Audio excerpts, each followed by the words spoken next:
Hi everyone, welcome back to our channel. तो आज हम लोग स्टार्ट करते हैं क्लास 9th का चैप्टर थर्ड का नाम है द वर्ल्ड ऑफ नंबर्स या फिर नंबर सिस्टम। पहले इस चैप्टर का नाम क्या था? Number system. अब ये जो चैप्टर है आपका नंबर सिस्टम, इसके कॉन्सेप्ट्स को हमने पहले वाली वीडियोज़ में डिस्कस किया हुआ है। हर एक concept according to new NCERT syllabus ही डिस्कस किया। आप लोग चाहो तो देख सकते हो। फिर भी अगर हमारा कोई टॉपिक या कोई कॉन्सेप्ट बच गया होगा तो अब हम उन्हें एक्सरसाइजेस के साथ साथ ही कवर करते हुए चलेंगे। तो स्टार्ट करते हैं chapter third the world of numbers. देखो ये जो चैप्टर है, इस चैप्टर के स्टार्टिंग में कितनी सारी हिस्ट्री गिवन है। इस हिस्ट्री को अगर आप लाइन वाइज पढ़ोगे तो आप लोगों को ये बोरिंग लगेगी। आप लोग थोड़ी सी पढ़ोगे स्टार्टिंग के, फिर छोड़ दोगे। So I will tell you it like a story. मैं आप लोगों को इसको एक स्टोरी की तरह बताने की कोशिश करती हूँ। अगर आप लोगों को अच्छी लगे तो अच्छी बात है, नहीं तो सुन लेना, आपका टॉपिक कवर हो जाएगा। तो हमारी कहानी का नाम होगा द डॉन ऑफ मैथमेटिक्स, मतलब मैथमेटिक्स की सुबह यानी मैथमेटिक्स की शुरुआत। पार्ट फर्स्ट है इसका the human need to count. The human need to count. अब देखो बहुत पुरानी बात है, इमेजिन करना ये सारी चीज़ें बहुत पुरानी बात है, मतलब बहुत पुराने टाइम की बात है, जब ना स्कूल्स थे, ना बुक्स थी और ना ही नंबर्स थे। जैसे 1 2 3 ये तो एग्जिस्ट ही नहीं करते थे, किसी चीज़ को हम काउंट ही नहीं कर सकते थे क्योंकि 1 2 3 4 ये तो एग्जिस्ट ही नहीं कर रहे। अब सोचो कि तुम सरस्वती नदी के किनारे एक छोटी सी बस्ती में रहते हो। उस टाइम पे तुम एक छोटी सी बस्ती में रहते हो किसी सरस्वती नदी के किनारे। तुम्हारे पास कुछ गायें हैं। तुम उन गायों को रोज़ सुबह जंगल भेजते हो घास खिलाने या घास चरने के लिए। वो गायें सुबह जाती हैं और शाम को वापस आती हैं।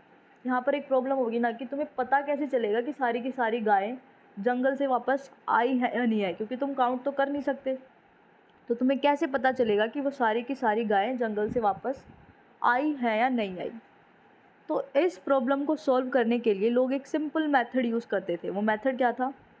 उन्होंने एक मटका लिया, उस मटके में हर एक गाय के लिए एक पत्थर डाल दिया। अब जब भी गाय वापस आती थी एक पत्थर निकाल लिया जाता था। एंड में चेक करते थे, अगर एंड में मटका खाली हो गया इसका मतलब सारी गाय सेफली वापस आ चुकी हैं, और अगर एंड में मटके में कुछ पत्थर रह गए इसका मतलब गाय मिसिंग है, कुछ गाय मिसिंग है। ये जो मेथड है, इस मेथड को आज हम क्या बोलते हैं? 1-to-1 correspondence. क्या बोलते हैं? 1-to-1 correspondence. यहीं से हमें आइडिया मिला किसका? काउंटिंग का। टू काउंट समथिंग, किसी चीज़ को काउंट करने का, और यहीं से शुरुआत हुई नेचुरल नंबर्स की। अब चलते हैं अफ्रीका। अफ्रीका में हमें एक बोन मिली है, लबैम्बो बोन। कौन सी बोन? लबैम्बो बोन। अब ये जो बोन है ये लगभग 35,000 ईयर्स, 35,000 साल पुरानी बोन है। इस बोन पर 29 नोचेस मतलब 29 लाइन बनी हुई थी। अकॉर्डिंग टू एंथ्रोपोलॉजिस्ट और मैथमेटिशियंस, ये जो 29 लाइन है ये मून साइकिल या फिर टाइम ट्रैक करने के लिए यूज़ की जाती होंगी।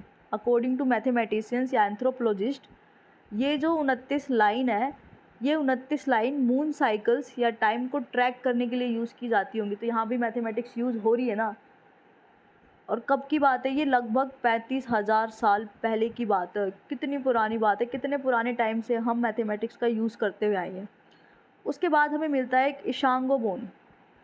बोन का नाम है इशांगो बोन। अब ये जो बोन है इशांगो बोन, इस बोन में नंबर्स को ग्रुप करके लिखा गया है। जैसे देखो यहाँ पर 11 लाइन्स बनी हुई है, यहाँ पे 13, यहाँ पे 17, यहाँ पे 19। ये बोन भी बहुत पुरानी है। अब इन नंबर्स को अगर ध्यान से देखा जाए, 11, 13, 17, 19, ये चारों प्राइम नंबर्स हैं। 10 और 20 के बीच के सारे ये क्या हैं? Prime numbers. तो इससे क्या पता चलता है? इससे ये पता चलता है कि उस टाइम के लोग सिर्फ काउंटिंग ही नहीं बल्कि पैटर्न्स को भी समझने लगे थे। काउंटिंग ही नहीं बल्कि पैटर्न्स को भी समझने लगे थे। तो देखो मैथमेटिक्स की शुरुआत कहाँ से हुई? हमारी एक सिंपल नीड से। और हमारी वो सिंपल नीड क्या थी? टू काउंट समथिंग, किसी चीज़ को काउंट करना। अब देखो इस कहानी का सेकेंड पार्ट है the Indian contest, trade and astronomy. अब चलते हैं इंडिया की तरफ। जो एंशियंट सिटीज़ थे लाइक लोथल और हड़प्पा, ये जो सिटीज़ थे उस टाइम के बहुत एडवांस सिटीज़ माने जाते थे। वहाँ पर ट्रेड बहुत इंपॉर्टेंट था। ट्रेड मतलब चीज़ों का लेन देन बहुत इंपॉर्टेंट था, बिजनेस टाइप समझ लो। अब मर्चेंट को एग्जैक्ट पता होना चाहिए था ना कि उसने कितना माल दिया है और कितना माल लिया है। है ना, ये पता होना चाहिए था कि कितना माल लिया है, कितना माल दिया है। इसलिए उन्होंने जो स्टैंडर्ड वेट्स हैं और मेजरमेंट का सिस्टम है उसको डेवलप किया। यहीं से एक्यूरेट काउंटिंग और नंबर्स का यूज़ और भी स्ट्रॉन्ग होता गया। उसके बाद आता है हमारा वैदिक पीरियड। वैदिक पीरियड जैसे एंशियंट टेक्स्ट होते हैं, जैसे वेदास है, वेदास में जो बहुत बड़े बड़े नंबर लाइक 10 की पावर 12 इनको भी नाम दिया गया है। जैसे 10 की पावर 12 का नाम है पराधा। ऐसे ही जो हमारा ललित विस्तारा है, ललित विस्तारा में 10 की पावर 53 तक के नंबर्स की एक्सप्लेनेशन मिलती है। 10 की पावर 53 तक के नंबर्स का नाम और भी एक्सप्लेनेशन मिल जाएगी इनके बारे में। इससे पता चलता है कि जो इंडियंस थे, यानी कि जो हम इंडियंस हैं, उनका नंबर सिस्टम बहुत एडवांस था। सबसे इम्पोर्टेंट था कि नंबर्स को 10 की पावर की फॉर्म में लिखना, नंबर्स को 10 की पावर की फॉर्म में लिखना। इससे डेवलप हुआ प्लेस वैल्यू सिस्टम। कि कौन सा system? Indian place value system, जहाँ डिजिट की पोजीशन से उसकी वैल्यू डिसाइड की जाती है।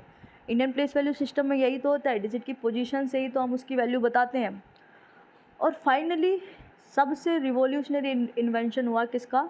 ज़ीरो का। ज़ीरो ने मैथमेटिक्स को कंप्लीट किया और कैलकुलेशन को सिंपल और पावरफुल बना दिया, है ना।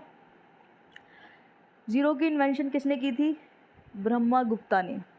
तो अगर हम पूरी कहानी देखें, मैथमेटिक्स का सफ़र शुरू हुआ पत्थरों से, पेबल से शुरू होकर हम कहाँ गए? बोन्स पर। फिर बोन्स से शुरू होकर हम कहाँ गए? ट्रेड तक।